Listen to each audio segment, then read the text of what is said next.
সুন্দৰম কাব্যকানন আবৃত্তি বিদ্যালয়ৰ গ্ৰীষ্মকালীন কৰ্মশালাৰ সামৰণি অনুষ্ঠান।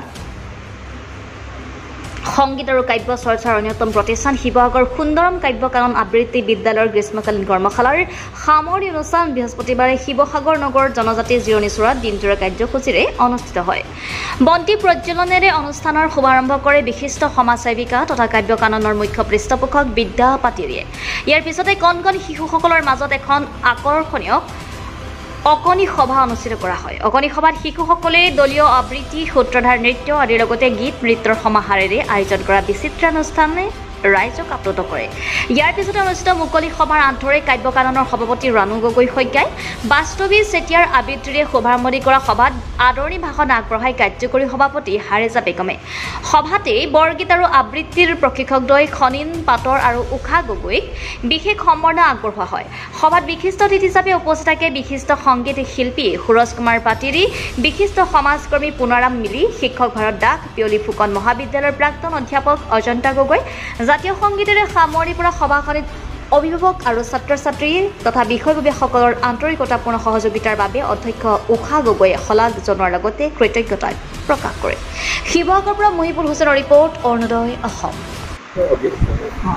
আজি আমাৰ কাৰণে এটা বিশেষ দিন আৰু এই দিনটোত আচলতে আমি আমাৰ কণ কণ ছাত্ৰ ছাত্ৰীসকলৰ কাৰণে এটি বিশেষ অনুষ্ঠান ৰাখিছিলোঁ, অকণি সভা বুলি এখন। আৰু তাৰ আগতে আমাৰ 4 দিনীয়াকৈ আবৃত্তি আৰু বৰগীতৰ কৰ্মশালা অনুষ্ঠিত কৰা হৈছিল। সেই আবৃত্তি আৰু বৰগীতৰো আজি সামৰণি অনুষ্ঠান আৰু এই সামৰণি অনুষ্ঠানৰ লগত সংগতি ৰাখি আমাৰ কণ কণ শিশুসকলক ভৱিষ্যতৰ এজন সুবক্তা, এজন সু আবৃত্তিকাৰ, এজন সু সঞ্চালক কৰি গঢ়ি তুলিবৰ কাৰণে আমি প্ৰচেষ্টা হাতত লৈছোঁ। আচলতে এই প্ৰচেষ্টা আমাৰ 2019 চনতে লোৱা হৈছিলে আৰু লকডাউনৰ কাৰণে আমাৰ মাজতে আমাৰ এই অকণি সভাখন বন্ধ হৈ গৈছিলে আৰু আমি অনলাইন চলাই আছিলোঁ। কিন্তু আজিৰ পৰা আমাৰ এই অকণি সভাখন পুনৰ আৰম্ভ হৈছে আৰু প্ৰতিটো মাহৰ শেষৰটো দেওবাৰে আমাৰ এই অকণি সভাখন অনুষ্ঠিত হৈ থাকিব। বিভিন্ন শিশুৱে তেওঁলোকৰ প্ৰতিভা প্ৰদৰ্শন কৰিব পাৰিব আৰু লগতে আজিৰ এই আমাৰ সামৰণি অনুষ্ঠানটোত আমি আমাৰ প্ৰশিক্ষক মহোদয়, বিশেষকৈ বৰগীতৰ খনিন পাটৰ ডাঙৰীয়াক আমি কৃতজ্ঞতা জ্ঞাপন কৰিছোঁ। আৰু এই সামৰণি অনুষ্ঠানটোত বিশিষ্ট অতিথি হিচাপে উপস্থিত থকা শ্ৰদ্ধাৰ সুৰজ পাতিৰী ডাঙৰীয়া, শ্ৰদ্ধাৰ পুনাৰাম মিলি ডাঙৰীয়া, শ্ৰদ্ধাৰ ভাৰত দাস ডাঙৰীয়া, আমাৰ সমিতিৰ বিষয়ববীয়াসকল সকলোকে আন্তৰিক কৃতজ্ঞতা জ্ঞাপন কৰিছোঁ। আৰু আমাৰ মাজত অতিথি হিচাপে উপস্থিত থকা শ্ৰদ্ধাৰ অজন্তা গগৈ দাস বাইদেউ সকলোকে অন্তৰৰ কৃতজ্ঞতা জ্ঞাপন কৰিছোঁ। আৰু এনেধৰণৰ অনুষ্ঠানৰ যোগেদি যাতে আমি আমাৰ সুন্দৰম কাব্যকানন শিৱসাগৰে এক উপযুক্ত বাৰ্তা সমাজলৈ লৈ যাব পাৰোঁ, এক মানৱ সম্পদ, সুমানৱ সম্পদ আমি গঢ়ি তুলিব পাৰোঁ, তাৰ আশা কৰিছোঁ। নমস্কাৰ, জয় জয়তেই সুন্দৰম কাব্যকানন এই অনুষ্ঠান শিৱসাগৰ এই অনুষ্ঠান ভাগলৈ আমাৰ তৰফৰ পৰা আন্তৰিক সেৱা নিবেদিছোঁ।